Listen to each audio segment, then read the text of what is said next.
So today I want to talk about roots, about the Patthana condition of roots, Hetu Paccaya.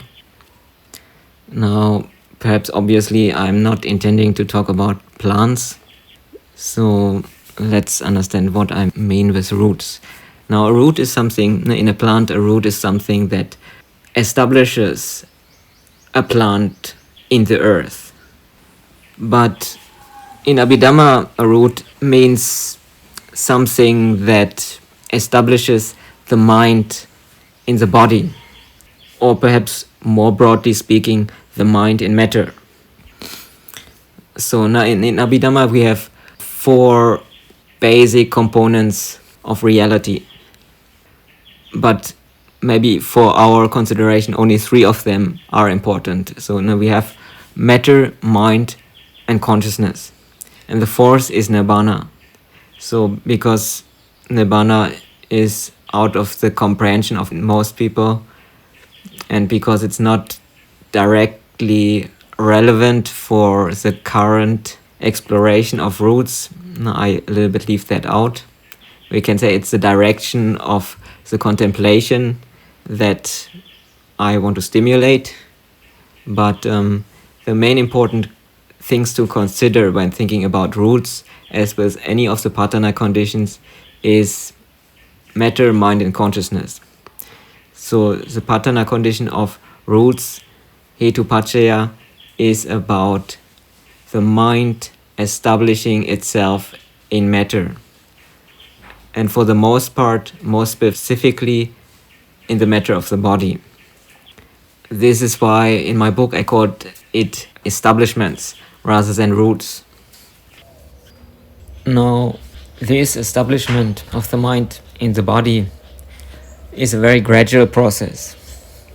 So when a being, especially a human being, gets conceived, after conception, after a sperm cell meets with or fertilizes an egg cell, an ovum, in a mother's womb, gradually there develops a fetus in the mother's womb. But that fetus is not only the material side of life, only the material side of a being. So there is a bit of a contention when exactly it happens that a so-called rebirth linking consciousness enters into the equation. Now an entity or a consciousness or a mind stream. Now in Buddhism we have to be a little bit careful how exactly we call it, but something that existed before that newly evolving body will enter and merge with that newly evolving body. And there are differences of opinions, different statements as to when exactly that happens. Some declare that it will happen directly when the sperm cell is fertilizing the ovum. Some give a very definite time of after 7 months of development of the fetus that consciousness enters into that fetus. From my own perspective, I believe it is somewhere after conception and can happen several months after the fetus already developed that this consciousness or mind stream enters into that new being. And when that happens, it only very gradually kind of takes hold of that new being. There is still a matter of choice in that consciousness as to whether it really wants to go for that new life or not. So that's why we sometimes there are miscarriages. These often can be attributed to that the being just kind of changes the mind. It enters the new body and then it finds the condition not suitable and then it exits again. It lets go of that body. So it requires some strong, we can say, sort of determination to live a life. Many people with some introspection, they realize now, if you want to succeed in life, if you want to really live this life and not give up on it and go for all the difficulties in life, now you have to have some kind of determination. And that is a kind of initial determination of this consciousness that it really wants to enter this new life and take on that task and difficulty of living a new life. In Pali it's called bhavani kantika lopa. And that will be a very long process, even when a baby is born already. It will be quite a long process, even into childhood age, that consciousness will learn to drive the body, to take on the body, and to learn to receive information through the senses, to learn to be identified with the body and to identify with the needs of the body. And these are all what we refer to as the first root. Now, this is what constitutes the first root.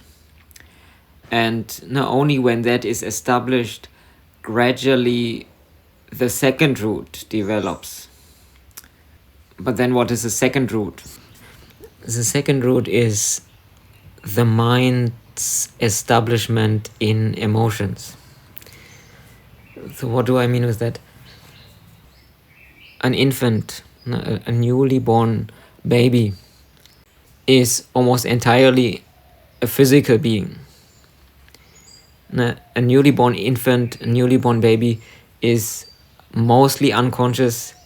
Most of the time it sleeps, and only when some stimulus is there, when the mother rocks it, or when some sound is nearby, for example. But then the infant will usually only for a moment become aware, and if the sound is not very disturbing, then it quickly will fall asleep again. That is the condition of a newly born baby usually. So, but then gradually these impressions from without get more and more often received into the mind, and the mind investigates what is there. And slowly it will come up with its own sort of designation. It will begin to figure out certain things that are there outside. So usually one of the first things it becomes aware will be the mother. But when it becomes aware of the mother, not only anymore just as of a sense impression, but starts realizing a certain sequence from impression of mother to a pleasant result in the future, meaning mother, breast, mother's milk, feel good. There's this kind of sequence. This will be kind of a very simple sequence that a baby will slowly realize. And once this sequence is established in the infant's mind, then it can sustain its awareness for a little bit longer time. It's not anymore impression.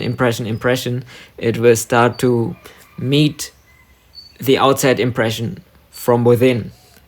So the outside impression is the impression of the mother, and it starts meeting that impression from within and notices now something pleasant is going to happen. So it kind of already anticipates that the result is going to be pleasant. So it starts becoming happy. And happiness is something higher than merely the receiving of an impression. It's a continuous condition of mind, while the former one is only a momentary condition. And then similarly, with negative emotions. No, maybe sometimes the father comes home and he's a little irritated and he starts shouting, and then the mother becomes unhappy, and as a result, she's not smiling anymore at the infant. She looks unhappy. So the child starts to realize that sequence from the initial impression, the father coming home, to the negative result of the unhappiness of the mother and the unpleasant result, the unpleasant situation. So therein the dynamic is that gradually the child realizes this sequence from the initial sense impression to the unpleasant later result. So it begins to move towards the impression. Now when the impression arises again, it begins to move towards this impression and begins to interact with that impression. And it will start mobilizing energy in the hope of preventing the full running of the sequence. Now that is what is anger. Now the mobilizing of energy to prevent an unpleasant impression to continue to evolve into a negative result. That's a function of anger. And it's the same dynamic with the positive emotions. Now in the positive emotion like happiness, the mind equally meets the impression and starts interacting with it. It starts mobilizing energy in an attempt to make the sequence from the initial impression to the pleasant result happening either faster or happening more intense, or to just ensure that it happens again. Just to ensure that the sequence runs properly to the pleasant result. And that will be the basic emotions of infants that an infant will be capable of. And when these become established, then when the child grows up, then more and more complex emotions become possible. Maybe sometimes the child has a sibling, maybe a little brother or a little sister, and sometimes it sees that the little brother or the little sister gets a lot of attention from the mother, and maybe at that moment he himself feels a little lonely, or he feels not very happy and satisfied. So he begins to see that the initial impression out there is one which will run towards a pleasant result, but it's not going to be my pleasant result. So that's the beginning of feeling envy and jealousy. Now seeing that another person is having something that he would like to have. And of course, if that develops and repeats too often, then slowly the impression of the little brother or the little sister becomes colored with a negative emotion, with a negative perception. So this is how hatred gradually develops. Hatred is a developed form of emotion that an infant is not capable of having. Hatred is a comparatively complex emotion already. And similarly with positive emotions, there are also simple emotions and more complex ones. So sometimes the child has a positive relationship with his sibling, or maybe it's more simple to consider about the mother. So sometimes maybe the father comes home and he gives a present to the mother, or he gives a kiss to the mother. And then the mother is very happy, and then the mother has more loving kindness towards the child. So then gradually the child learns to participate in the positive emotion of the mother. Now it sees the mother happy, then itself it becomes happy. So it shares into the emotions of the mother. Now that's what is called empathy. And now when the mother is unhappy, then equally it starts feeling unhappy. So the boundary starts expanding. And now, of course, this is what then gradually leads to emotions like love, or sympathetic joy, or compassion. Now these are developed forms of emotions. So what we call virtues are basically developed forms of emotion. Now virtues are the perfections of emotions. Now a virtue is when the mind, independent of whether the impression is a pleasant or an unpleasant one, will meet that impression in a positive manner. Now when there's a unpleasant impression, it may respond towards it with compassion or a sense of justice or kindness. Now that is a kind of quality of the virtue, that it will gear both pleasant and unpleasant impressions towards a desirable future, towards a desirable end result. The opposite will be true for vices. A vice is whether the initial impression is a positive or agreeable one or a disagreeable one, it will gear that initial impression towards an undesirable outcome. Now, when it sees another person experiencing joy, experiencing some pleasant things, then the vice is to experience hatred or jealousy towards it. Or when itself it comes into contact or into possession of, for example, a person comes into possession of money or some positive material goods, but becomes wasteful, not appreciates it, and just squanders it. Now that's what's called a vice. Now the gearing of initial beneficial situations towards undesirable results.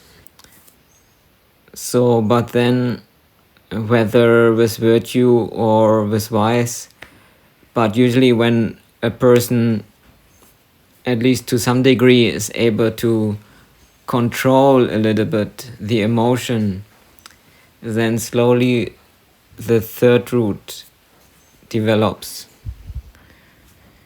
And the third root is the mind's establishment in intelligence.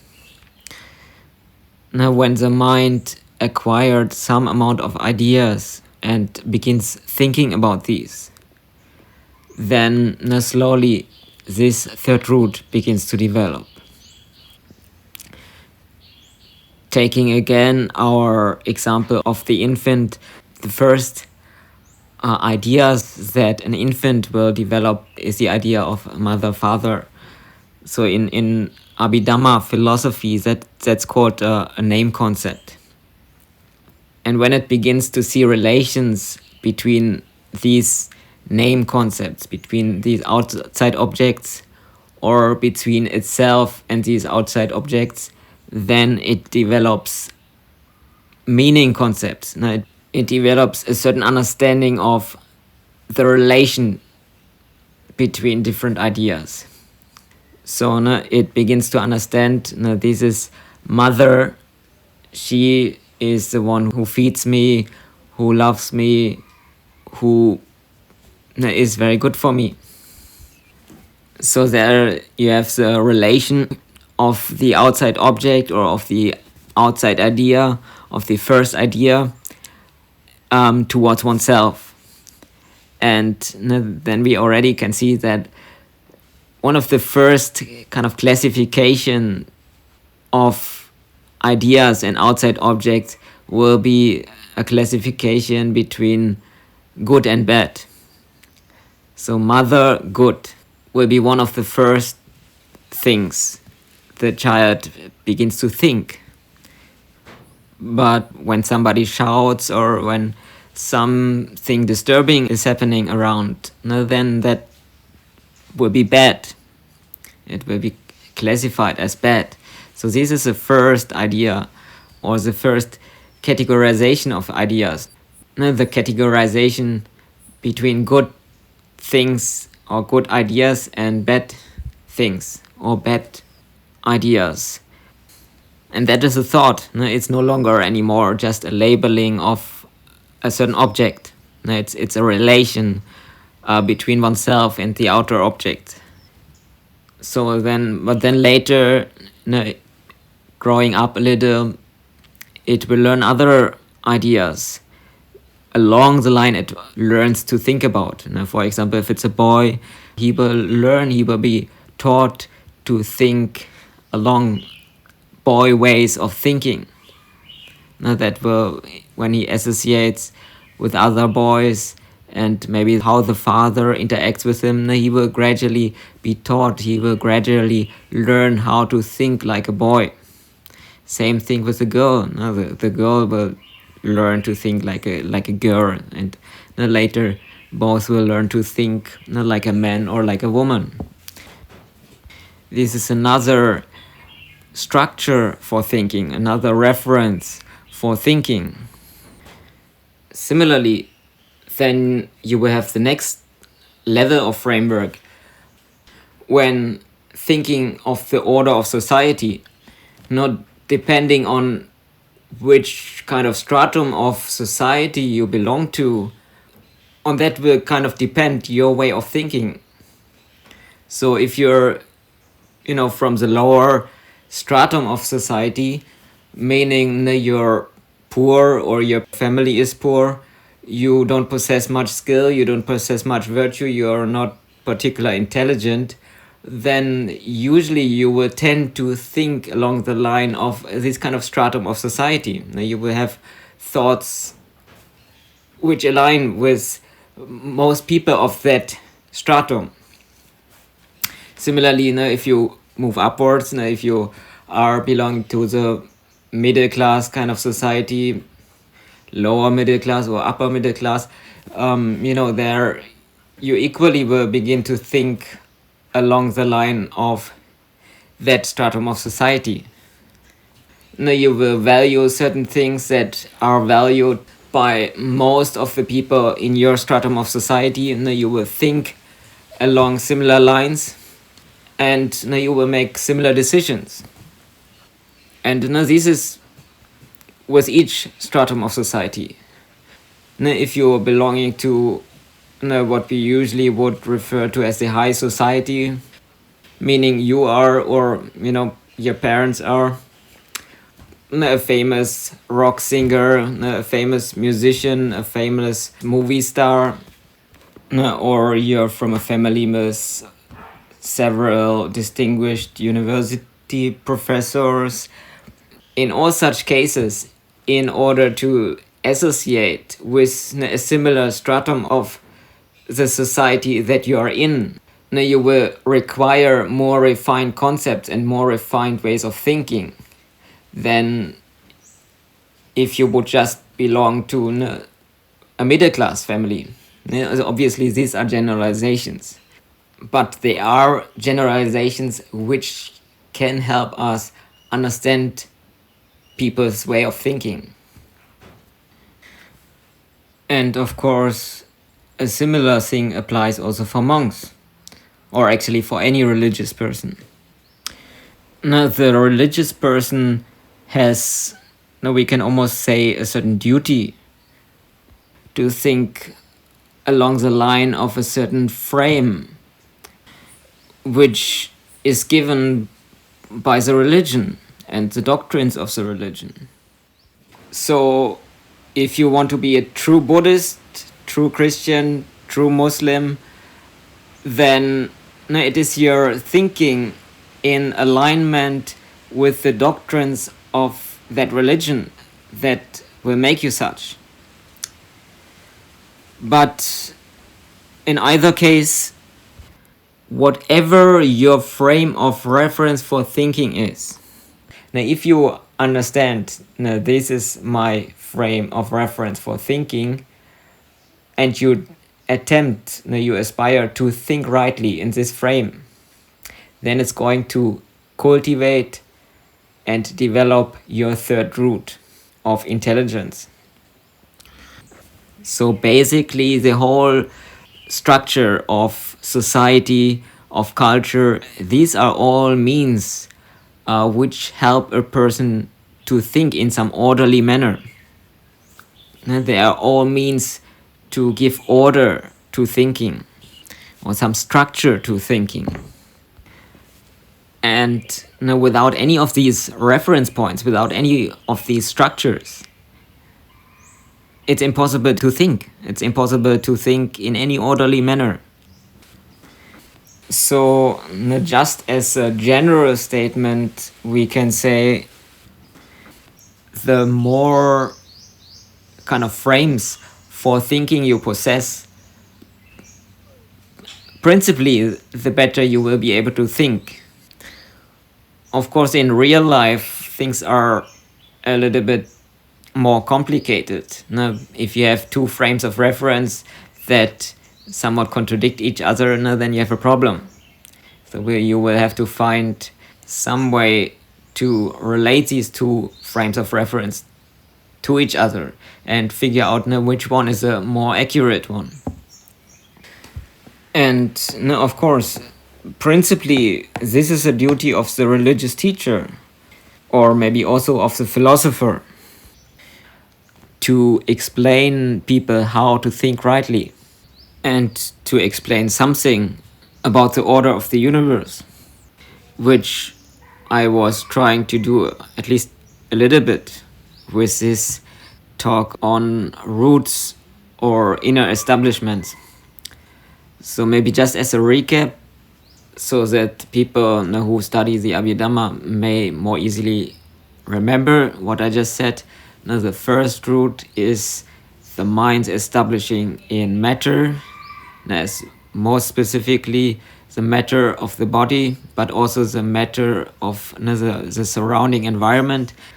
It is a mind's capacity to live a physical life, functional. Then we have the second root, which is the mind's establishment in emotions.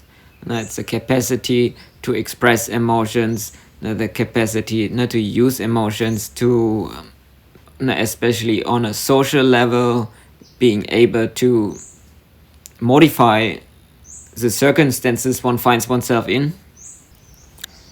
And the third root being the mind's establishment in intelligence. So, and the first root is perfected through the development of skill. The second root is perfected through the development of virtue. And the third root is perfected basically in genius. Now, when a person masters thinking, then he perfects the third root. So I hope that was enough for a little bit explaining about the roots of Buddhist philosophy and their meaning and what's the purpose of understanding them.